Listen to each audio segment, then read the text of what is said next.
Togo est fou. Le Togo à votre portée. C'est-à-dire qu'ils sont en train de faire une pression fiscale sur les citoyens qui sont déjà avachis par la misère. Par contre, eux-mêmes, là, à l'OTR, là, ils ont dit que ils vont déclarer les biens et tout ça. Mais on voit bien le train de vie des cadres de l'OTR et de certains de leurs patrons. On sait comment ça vit là-bas. Et donc, moi, je pense que la question de la lutte contre la corruption, c'est une question de volonté politique. Et le signal va venir depuis le sommet de l'État, où on indique l'objectif, ou là où on veut arriver, le cap. Et on imprime, parce que c'est une question de moralisation de la société. C'est une question de moralisation de la vie publique. Mais si vous prenez, le Togo a le meilleur test en matière de lutte contre la corruption, sauf que ces tests ne sont pas appliqués. Les instruments aussi ne sont pas appliqués. Donc les gens s'en foutent. Le gars, il sait que bon, il y a les tests, mais si lui pique l'argent, il n'y a pas de problème. Parce qu'il y a l'autre à côté aussi qui a piqué l'argent, il s'est rien passé.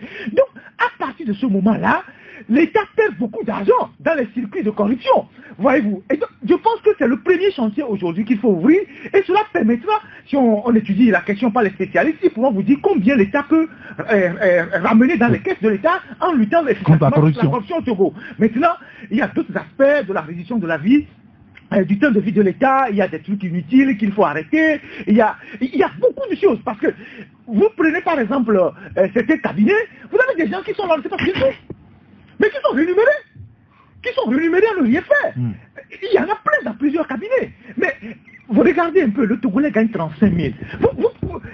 Et les 35 000 là, le SMIC là, même certains ne le payent pas.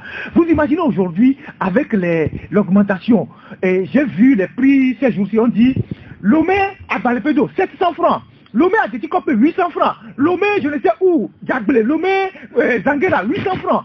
Quelqu'un qui vit dans cette zone-là et qui doit aller travailler, combien, et s'il a 40 000 francs par mois, disons légèrement au-dessus du SMIC, comment il peut vivre? Encore que, il nourrit sa famille. Encore que, il a le péage. S'il a un vélo, s'il a une moto, quelqu'un lui pique 50 francs chaque matin s'il doit passer, le soir s'il passe, il pique encore 50 francs. Comment il va vivre?